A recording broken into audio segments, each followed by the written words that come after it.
Bismillahirrahmanirrahim. Assalamualaikum warahmatullahi wabarakatuh. Selamat pagi, selamat siang pada teman-teman semuanya. Baiklah, terima kasih kepada Pak Alfa Bariansyah karena telah memberikan tugas UTS ini sehingga saya dapat mengerjakannya dengan baik. Baik, di sini saya akan memperkenalkan diri. Perkenalkan, nama saya Dwi Ridha Auliadani dengan NIM B1B1222031, Prodi Ilmu Pemerintahan, Fakultas Hukum, Universitas Jambi. Baik, kita masuk ke dasar teori sistem, yang dimana teori ini terdapat teori dan ajaran-ajaran.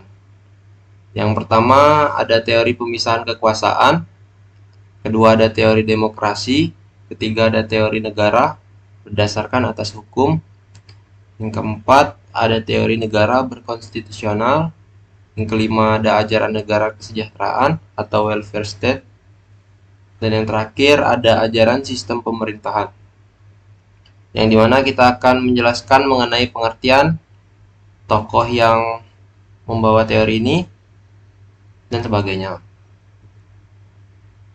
Masuk ke teori pemisahan kekuasaan. Teori pemisahan kekuasaan merupakan konsep pembagian kekuasaan pemerintah dalam suatu negara menjadi bercabang-cabang. Masing-masing cabang mempunyai kekuasaan dan tanggung jawab yang terpisah dan independen, sehingga kekuasaan satu cabang tidak bertentangan dengan cabang-cabang kekuasaan lainnya. Pada umumnya, kekuasaan negara dibagi menjadi 3 cabang, yaitu legislatif, eksekutif, dan yudikatif. Pembagian ini disebut juga model trias politika. Jadi, yang dimana maksud dari kekuasaan satu cabang tidak bertentangan dengan cabang kekuasaan lain, yakni suatu cabang tidak bertanggung jawab atas cabang lain. Semisalnya, kita mempunyai pekerjaan bengkel. Kita tidak mengurusi pekerjaan yang menjaga kasir. Seperti itu tugas-tugas eksekutif, legislatif, dan yudikatif. Mempunyai tugas-tugasnya masing-masing. Masuk ke teori pemisahan kekuasaan yang kedua, yakni kekuasaan eksekutif berkaitan dengan pelaksanaan kebijakan pemerintah dan menjalankan tugas-tugas administratif negara, seperti mengeluarkan kebijakan dan memerintahkan aparat untuk melaksanakan kebijakan tersebut. Kekuasaan legislatif berkaitan dengan pembuatan undang-undang dan pengesahan anggaran negara, sedangkan kekuasaan yudikatif berkaitan dengan penegakan hukum dan pengadilan. Konsep ini dapat dipertentangkan dengan fungsi kekuasaan dalam sistem parlementer dan semi-presidensial, yang membuat terjadinya tumpang tindih dalam keanggotaan dan fungsi antara cabang-cabang kekuasaan yang berbeda. Model trias politika merupakan jenis umum pemisahan kekuasaan negara menjadi 3 cabang kekuasaan. Sedangkan pemisahan kekuasaan dapat melibatkan lebih banyak atau lebih sedikit dari 3 cabang kekuasaan negara.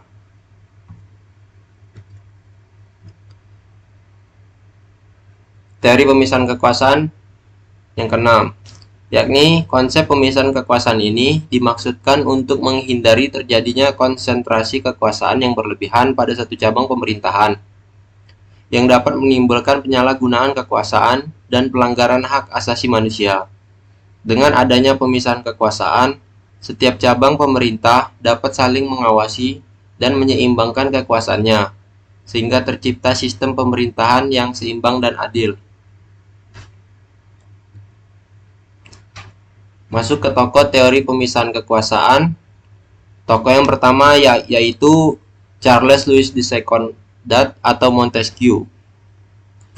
Konsep trias politika pertama kali dikemukakan oleh John Locke, seorang filsuf asal Inggris, yang kemudian dikembangkan oleh Montesquieu dalam bukunya yang berjudul L'Esprit des Lois.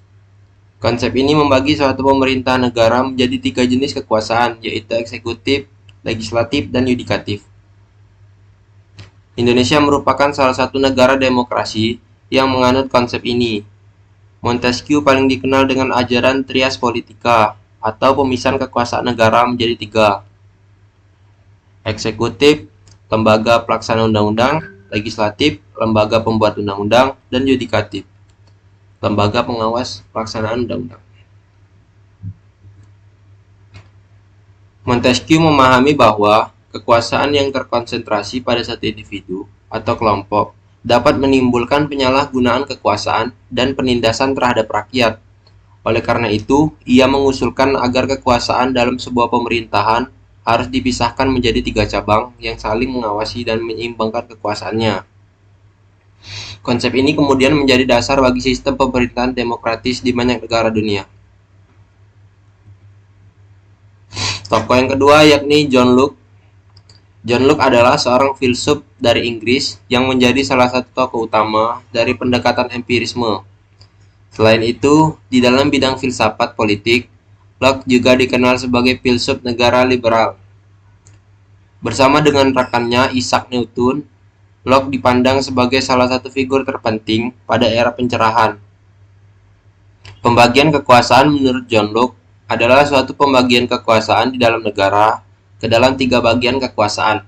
3 bagian kekuasaan itu adalah legislatif, eksekutif, dan federatif. Kekuasaan legislatif adalah kekuasaan membuat peraturan perundang-undangan. Jadi John Locke mempunyai pendapat yakni suatu pembagian kekuasaan dan negara ke dalam 3 bagian kekuasaan. Terdapat legislatif, eksekutif, dan federatif.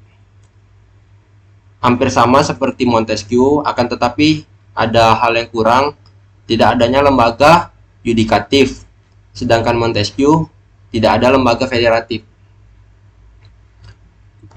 Masuk ke teori demokrasi. Demokrasi ialah bentuk pemerintahan di mana semua warga negaranya memiliki hak yang sama untuk pengambilan keputusan yang dapat mengubah hidup mereka. Demokrasi mengizinkan warga negara ikut serta baik secara langsung atau melalui perwakilan dalam perumusan, pengembangan, dan pembuatan hukum. Demokrasi adalah suatu bentuk pemerintahan di mana kekuasaan dipegang oleh rakyat baik secara langsung atau melalui perwakilan yang mereka pilih. Dalam dasar teori sistem, demokrasi dianggap sebagai suatu sistem politik yang berfungsi sebagai mekanisme pengambilan keputusan dalam suatu masyarakat. Masuk ke teori demokrasi, ada teori demokrasi klasik. Teori demokrasi klasik, para penganut aliran ini adalah filsuf yakni Plato, Aristoteles, Polybius, dan Thomas Aquino. Plato dalam ajarannya menyatakan bahwa dalam bentuk demokrasi, kekuasaan berada di tangan rakyat, sehingga kepentingan umum atau kepentingan rakyat lebih diutamakan. Secara prinsipil, rakyat diberi kebebasan dan kemerdekaan. Menurut Plato, seperti itu. Akan tetapi yang terjadi di Indonesia sangatlah terbalik. Masuk pada prinsip konsep demokrasi yang dikemukakan oleh Polybius. Mirip dengan konsep ajaran Plato, sedangkan Thomas Aquino memahami demokrasi sebagai bentuk pemerintahan oleh seluruh rakyat di mana kepentingannya ditunjukkan oleh diri sendiri. Prinsip dasar demokrasi klasik adalah penduduk harus menikmati persamaan politik agar mereka bebas mengatur atau memimpin dan dipimpin secara bergiliran. Masuk ke teori pluralisme. Menurut teori ini, demokrasi adalah suatu sistem politik yang dimana berbagai kelompok kepentingan memiliki kesempatan untuk mempengaruhi proses politik. Teori ini menekankan pentingnya keberagaman dan kebebasan berekspresi dalam suatu masyarakat untuk mencapai demokrasi yang efektif. Masuk ke teori deliberatif.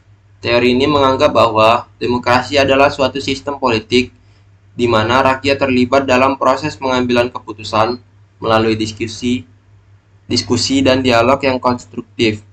Dalam teori ini, keputusan yang diambil harus didasarkan pada argumentasi yang rasional dan dapat dipertanggungjawabkan secara moral. Masuk ke teori elit. Menurut teori ini, demokrasi dianggap sebagai suatu sistem politik di mana kelompok elit memiliki kekuasaan yang sebenarnya, dan rakyat hanya memiliki pengaruh yang terbatas dalam pengambilan keputusan. Teori ini menganggap bahwa rakyat secara efektif tidak dapat mempengaruhi proses politik dan hanya memiliki peran pasif dalam sistem politik. Teori partisipasi.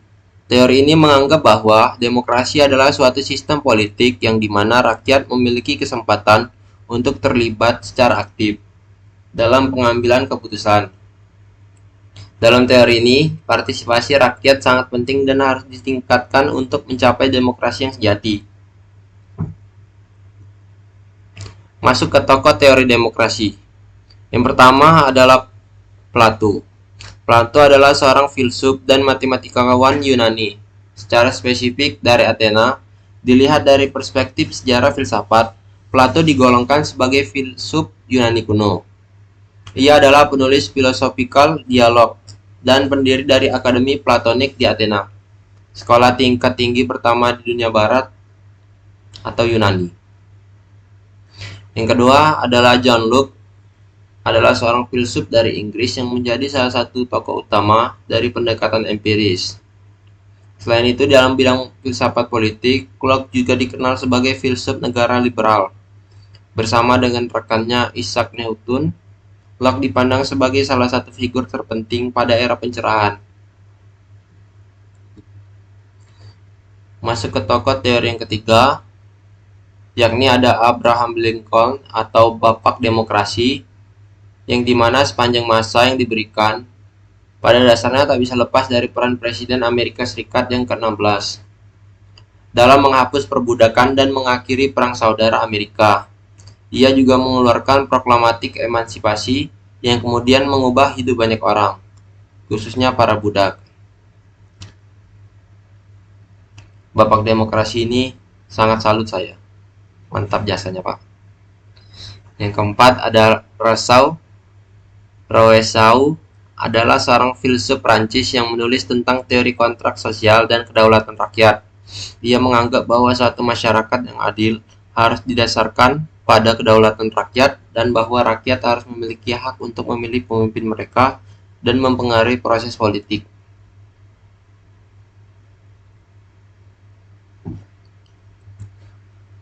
Masuk ke tokoh yang kelima, ada Mill. Mill adalah seorang filsuf Inggris yang menulis tentang hak asasi manusia dan kebebasan berpendapat. Ia memandang bahwa demokrasi yang efektif harus didasarkan pada kebebasan berpendapat dan partisipasi rakyat dalam proses politik. Dan yang terakhir ada Bapak Dahal, seorang ilmuwan politik Amerika yang menulis banyak tentang teori demokrasi. Ia mengusulkan beberapa kriteria yang harus dipenuhi agar suatu sistem politik dapat dianggap sebagai demokrasi yang sejati, termasuk adanya partisipasi rakyat, hak untuk memilih dan dipilih, kebebasan berpendapat, dan kontrol atas kekuasaan. Ini yang terakhir. Ada Haris Soch, menjelaskan bahwa demokrasi ialah suatu bentuk pemerintahan rakyat. Karenanya kekuasaan pemerintahan melekat pada rakyat juga merupakan hak asasi manusia bagi rakyat untuk mempertahankan, mengatur dan melindungi diri dari setiap paksaan dalam suatu badan yang diserahkan untuk memerintah. Masuk ke teori negara berdasarkan atas hukum. Negara hukum atau Rechtsstaat adalah negara yang seluruh aksinya didasarkan atas dan diatur oleh hukum. Teori negara hukum menyajikan konsep-konsep atau ide-ide bagaimana membangun negara hukum yang baik, bagaimana cara hidup bermasyarakat dan bernegara yang dapat melindungi berbagai kepentingan dan mengatur cara penyelesaian jika terjadi benturan antara berbagai kepentingan dengan berpijak pada prinsip tegaknya kepastian hukum. Terwujudnya rasa keadilan serta kedamaian antara berbagai pihak yang berkepentingan tersebut dan sekaligus memberi arahan kepada kehidupan yang lebih baik. Teori negara yang didasarkan pada hukum disebut sebagai negara hukum atau rule of law. Konsep negara hukum berasal dari ide bahwa negara harus tunduk pada aturan hukum yang sama, seperti warga negaranya. Yang dimaksud dengan negara hukum adalah negara yang berdiri di atas hukum yang menjamin keadilan kepada warga negaranya. Negara hukum atau istilah lainnya yaitu the rule of law adalah negara yang setiap tindakannya berdasarkan pada aturan atau sesuai dengan hukum yang telah ditetapkan. Jika ada seseorang yang tindakannya melanggar aturan tersebut, maka ia berhak mendapatkan hukuman karena dianggap melanggar hukum. Konsep negara hukum sendiri bersandar pada keyakinan bahwa kekuasaan negara harus dijalankan atas dasar hukum yang adil dan baik.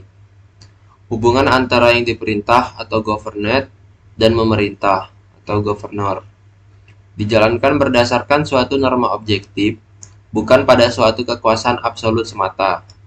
Norma objektif juga harus memenuhi syarat formal dan dapat dipertahankan oleh ide hukum. Ciri-ciri negara berdasarkan atas hukum. Ciri-ciri yang pertama yaitu adanya sistem ketatanegaraan yang mengatur urusan kenegaraan secara sistematis. Di setiap lembaga memiliki fungsi dan tugasnya masing-masing untuk membantu menjalankan pemerintah negara tersebut, agar nantinya dapat sesuai dengan aturan yang telah ditetapkan. Ciri-ciri negara hukum yang kedua yaitu negara tersebut menjadikan hukum sebagai patokan dalam berbagai bidang, atau biasa dikenal dengan istilah supremasi hukum.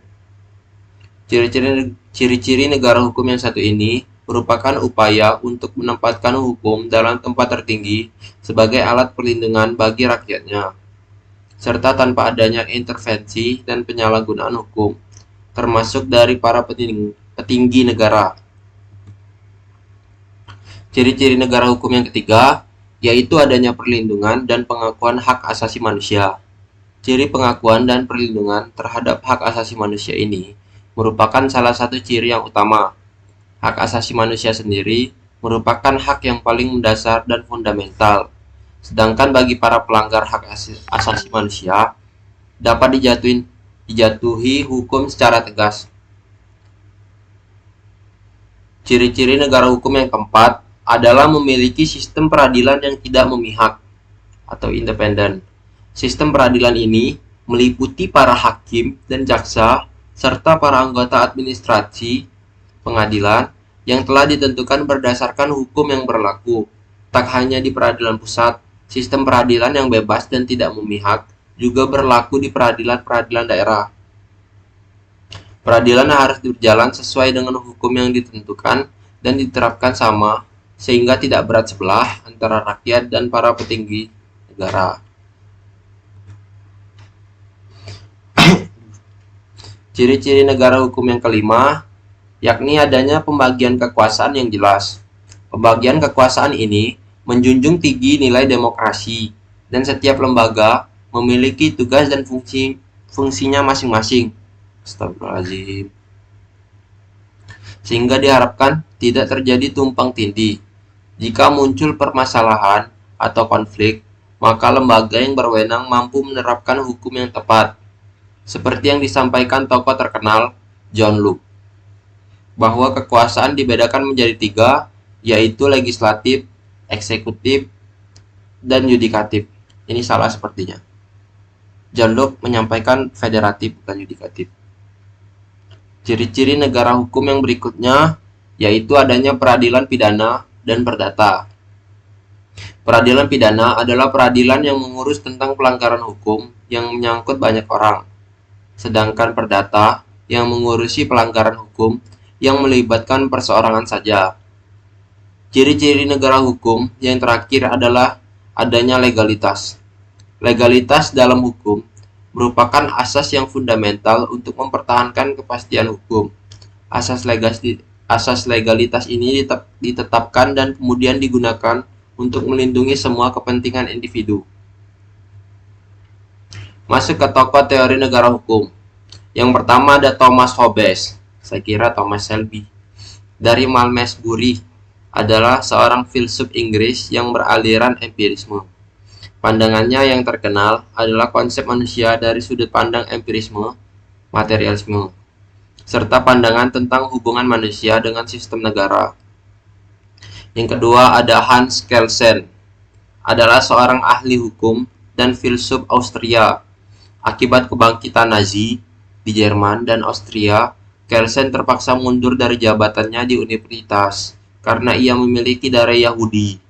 Ia kemudian melarikan diri ke Jenewa pada tahun 1933 dan Amerika Serikat pada tahun 1945. Dor dor dor. Masuk ke teori yang ketiga, ada Montesquieu, merupakan seorang filsuf dan politikus Prancis yang terkenal dengan teori pembagian kekuasaan atau separation of powers. Teori ini menyatakan bahwa kekuasaan dalam suatu negara harus dibagi menjadi 3 kekuasaan, yaitu kekuasaan eksekutif, legislatif, dan yudikatif, agar tidak terjadinya penyalahgunaan kekuasaan. Yang keempat, ada John Locke, merupakan seorang filsuf Inggris yang memperjuangkan hak asasi manusia dan negara hukum.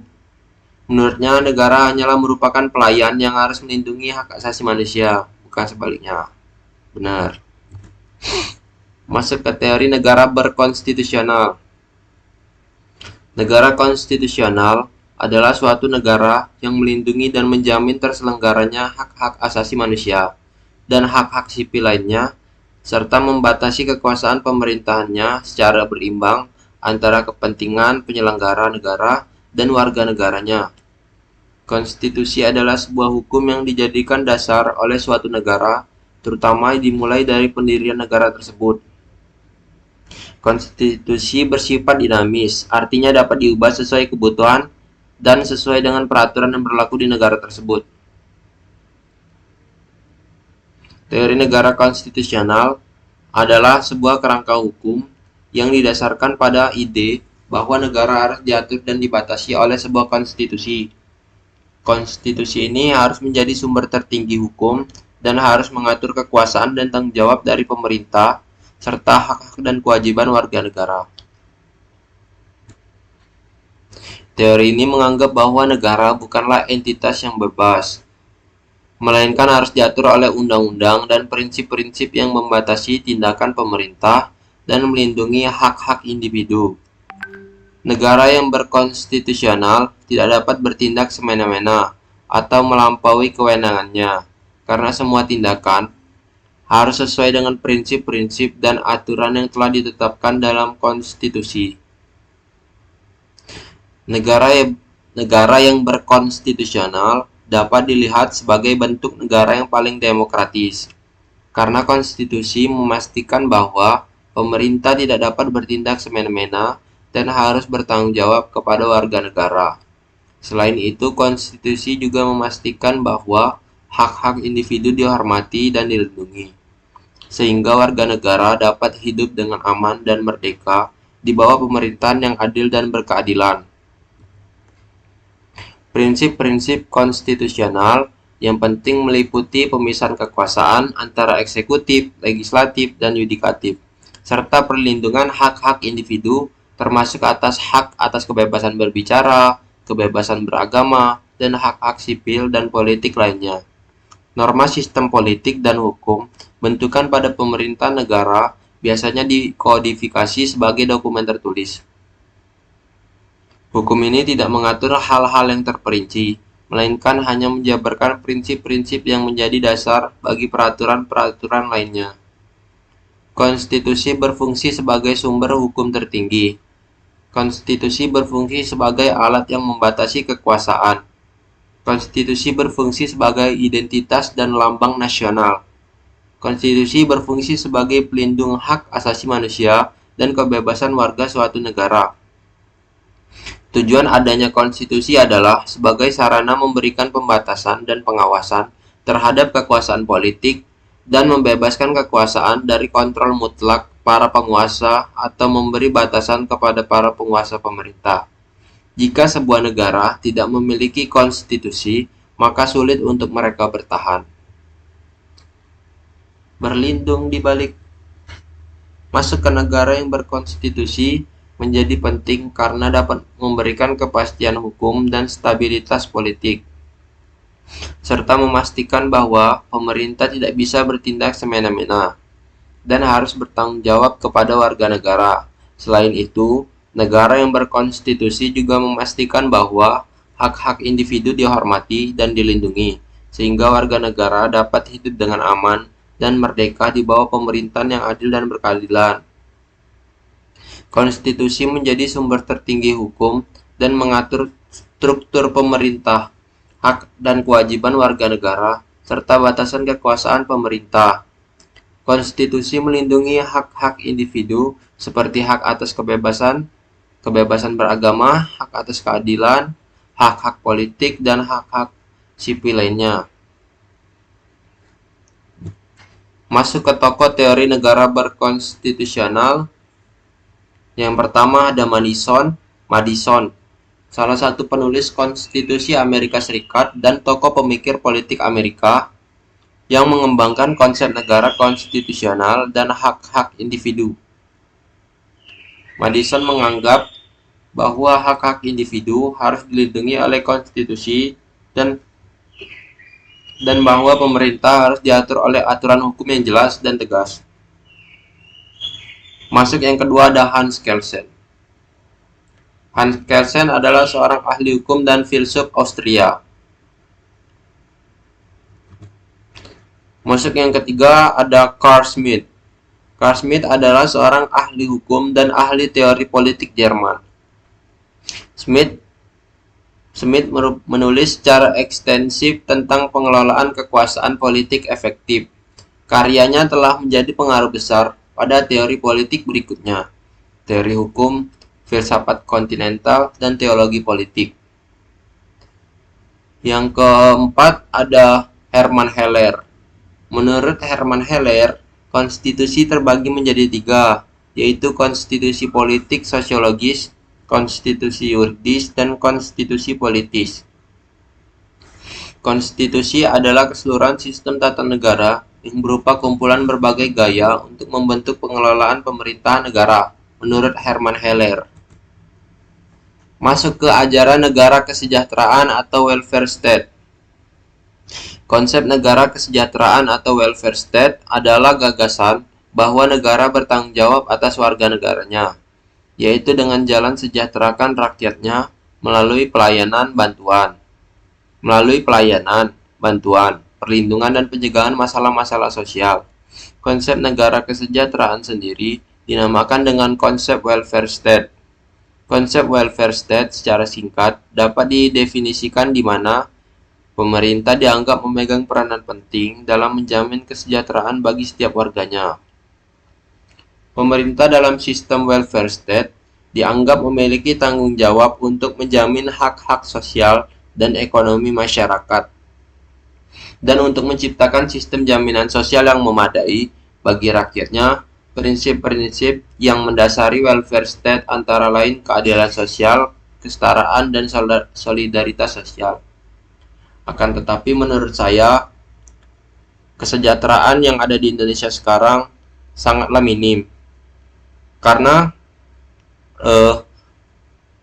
adanya seperti korupsi, nepotisme, dan lain-lain. Itu menjadi dampak yang buruk bagi rakyat-rakyat kecil. Tidak seperti berada di zaman Soeharto. Di zaman Soeharto, rakyat tidak merasakan begitu menyedihkan karena korupsi. Akan tetapi di tahun ini sangat terasa. Masuk ke konsep negara kesejahteraan welfare state. Kesetaraan kesempatan. Yang pertama, ada warga negara memiliki kesempatan yang sama untuk bisa mengenyam pendidikan dan memperoleh pekerjaan yang layak. Hal ini juga termasuk pemerolehan pendapat yang sesuai dengan pekerjaannya. Tanggung jawab publik artinya masyarakat bertanggung jawab atas hak atau kesejahteraan yang telah didapatkan dan memanfaatkannya dengan baik. Distribusi kekayaan yang merata. Yang ketiga, konsep negara kesejahteraan bertujuan untuk mensejahterakan warga negaranya. Maka dari itu, pendistribusian kekayaan secara merata, khususnya kepada masyarakat yang membutuhkan, menjadi salah satu prinsip welfare state. Contoh ialah pembagian jaminan sosial untuk pengangguran.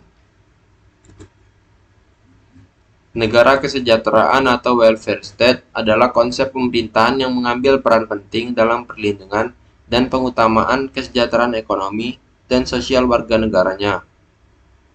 Konsep ini didasarkan dalam konsep negara kesejahteraan.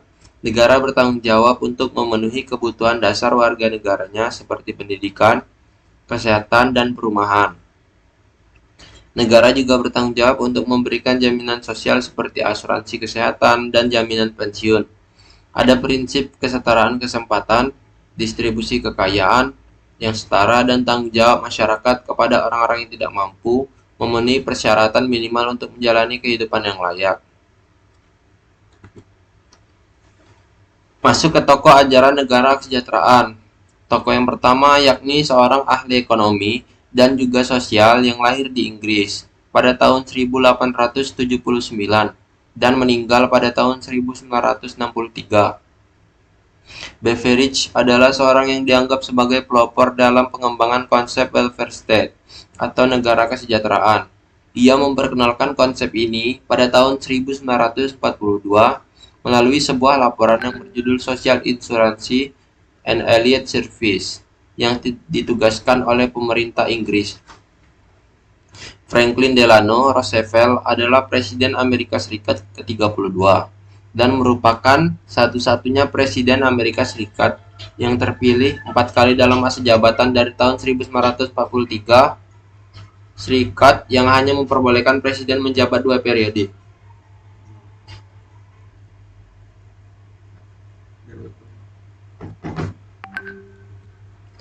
Masuk ke tokoh ajaran negara kesejahteraan welfare state. Masuk ke tokoh Otto von Bismarck. Hakim sesungguhnya daratan Eropa abad ke-19.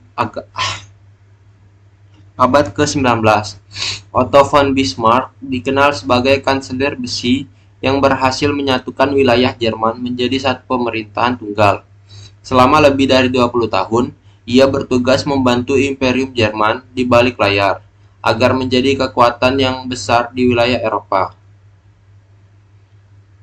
Sen telah memberikan kontribusi akademik untuk isu-isu seperti ekonomi kesejahteraan, teori pilihan sosial, keadilan ekonomi dan sosial, teori ekonomi kelaparan, teori keputusan, ekonomi pembangunan, kesehatan masyarakat, dan ukuran kesejahteraan negara. Sen adalah orang yang berjasa bagi negara India. Masuk ke ajaran sistem pemerintahan. Sistem pemerintahan adalah suatu kebulatan atau keseluruhan yang utuh dari komponen-komponennya, yaitu legislatif, eksekutif, dan yudikatif, yang masing-masing telah mempunyai fungsi tersendiri. Dan juga sistem pemerintahan adalah suatu tatanan utuh yang terdiri atas berbagai komponen yang bekerja saling bergantung dan mempengaruhi dalam mencapai tujuan dan fungsi pemerintah. Tujuan utama dibentuknya pemerintahan adalah untuk menjaga suatu sistem kelembagaan negara tersebut saling terikat.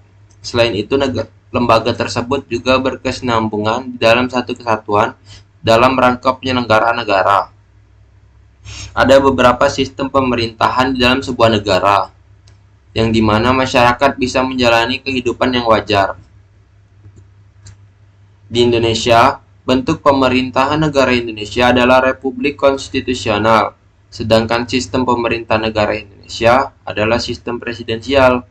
Bentuk pemerintahan republik merupakan pemerintahan yang mandat kekuasaannya berasal dari rakyat melalui mekanisme pemilihan umum dan biasanya dipimpin oleh seorang presiden.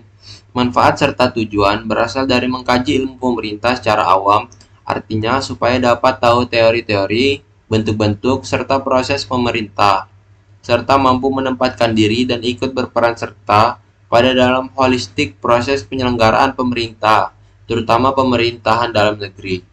Dalam teori sistem, sistem pemerintahan dipandang sebagai suatu sistem yang kompleks yang terdiri dari berbagai komponen dan subsistem yang saling terkait dan mempengaruhi satu sama lain. Masuk ke sistem terbuka. Sistem pemerintahan dipandang sebagai sistem terbuka yang berinteraksi dengan lingkungan atau konteks sosial politik yang lebih besar, seperti masyarakat, pasar, dan negara internasional. Interaksi ini mempengaruhi kinerja dan keberlangsungan sistem pemerintahan. Yang kedua ada hierarki atau sistem pemerintahan memiliki struktur hierarkis atau bertingkat yang mencakup berbagai level. mulai dari tingkat lokal hingga nasional atau bahkan internasional. Struktur hierarki ini mempengaruhi pembagian wewenang, tugas, dan tanggung jawab dalam sistem pemerintahan, input, proses, dan output. Sistem pemerintahan menerima input dari masyarakat atau lingkungan sekitarnya, memproses input melalui kebijakan dan tindakan pemerintah, dan menghasilkan output berupa kebijakan atau layanan publik yang mempengaruhi masyarakat dan lingkungan sekitarnya. Umpan balik atau feedback. Sistem pemerintahan menerima umpan balik dari lingkungan sekitarnya, seperti opini publik dan evaluasi kinerja yang mempengaruhi kebijakan dan tindakan pemerintah selanjutnya. Masuk keselarasan atau homeostasis. Sistem pemerintahan diharapkan dapat mencapai keselarasan atau homeostasis, yaitu kondisi di mana semua komponen dalam sistem berfungsi secara efektif dan efisien, serta dapat beradaptasi dengan perubahan lingkungan sekitarnya. Masuk ke tokoh ajaran sistem pemerintahan. Yang pertama ada David Aston. David Aston adalah seorang ilmuwan politik Amerika Serikat yang dikenal karena kontribusinya dalam pengembangan teori sistem politik. Aston mengemukakan bahwa konsep input-output model yang menjelaskan bagaimana kebijakan publik dipengaruhi oleh input dari lingkungan sekitarnya dan output dari kebijakan publik tersebut. Yang kedua ada tokoh yakni Maximilian Weber. Adalah seorang ahli politik, ekonomi, geografi, dan sosiologi dari Jerman yang dianggap sebagai salah satu pendiri awal di Weber. Memperkenalkan interaksionalisme simbolis dengan menyatakan bahwa sosiologi ialah ilmu yang berusaha memahami tindakan sosial dari ilmu sosiologi dan administrasi negara modern. Yang ketiga ada seorang ahli ekonomi dan ilmuwan sosial Amerika Serikat yang dikenal karena kontribusinya dalam pengembangan teori organisasi dan pengambilan keputusan, mengemukakan konsep bounded rationality yang menyatakan bahwa pengambilan keputusan dalam organisasi tidak selalu optimal karena terbatasnya informasi dan keterbatasan waktu sumber daya. Yang keempat ada Charles Edward Lindblom. Adalah seorang akademisi Amerika yang belajar ekonomi di University of Chicago dan merupakan Sterling Professor Emeritus ilmu politik dan ekonomi di Universitas Yale. Dikenal karena kontribusinya dalam pengembangan teori inkrementalisme. Lindblom mengemukakan bahwa kebijakan publik seringkali dibuat secara inkremental. Baik, sekian dan terima kasih. Segini dulu dari saya. Apabila saya ada salah kata, saya mohon maaf. Wabillahi taufiq wal hidayah. Wassalamualaikum warahmatullahi wabarakatuh.